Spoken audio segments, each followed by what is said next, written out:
Most people will live their entire lives chasing the idea of wealth and never truly understand what it is.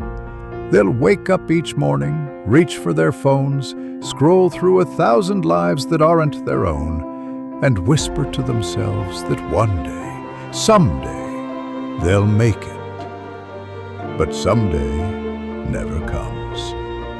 It's an illusion sold to the masses to keep them comfortable, distracted, and predictable. You see, the truth about wealth isn't found in a paycheck. It's not in your job title, your degree, or the car in your driveway. Wealth is a mindset before it ever becomes a measurement. It's an internal empire built brick by brick, thought by thought, decision by decision. And most people never build it because they never master the one territory they were given full dominion over: their own mind. Whatever the mind can conceive and believe, it can achieve. But most people only conceive, they never believe. They dream in half-light, with one foot in faith and the other in fear. They want success, but they're afraid of sacrifice. They want abundance, but they're addicted to comfort. They speak about change, but live the same day on repeat for years, calling it a life. The reason most people never build wealth is because they never learn to think, truly think, with purpose. They mistake movement for progress. They confuse busyness with creation. They look at the successful and say, they're lucky. No, they're not lucky. They're disciplined. They're intentional. They've mastered the invisible, the inner world where faith, desire, and persistence meet. Andrew Carnegie once said, "You cannot push anyone up a ladder unless he is willing to climb." And that's the tragedy. Most people spend their lives staring at the ladder, analyzing the rungs, talking about how high it goes, but never taking that first step. They're waiting for perfect timing, perfect certainty, perfect conditions. When wealth was never born from perfection, it was born from decision. Every empire began with a moment of decision, a mind that said, "I will." Edison failed 10,000 times before the world saw his light. Henry Ford went bankrupt 5 times before he revolutionized transportation.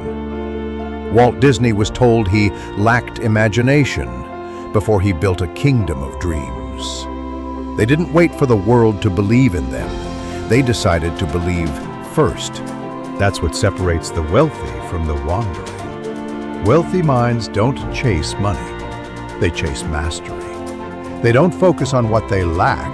They focus on what they can create. They don't see failure as an ending. They see it as information.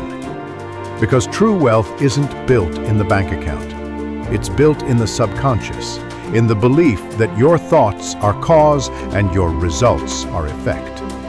Most people never build wealth because they are trapped in mental poverty, a poverty of vision, of discipline, of faith. They spend their energy avoiding discomfort instead of using it as fuel. They've been conditioned to think wealth is for the lucky ones, the ones born into it, the ones with connections.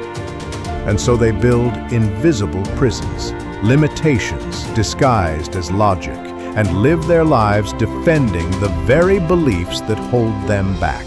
But here's the truth. The mind is the workshop of your destiny. Every thought is a tool. Every belief is a blueprint. Every emotion is a message. And the universe, or whatever you choose to call it, simply mirrors back the image you hold of yourself. If you see yourself as limited, you'll find proof everywhere.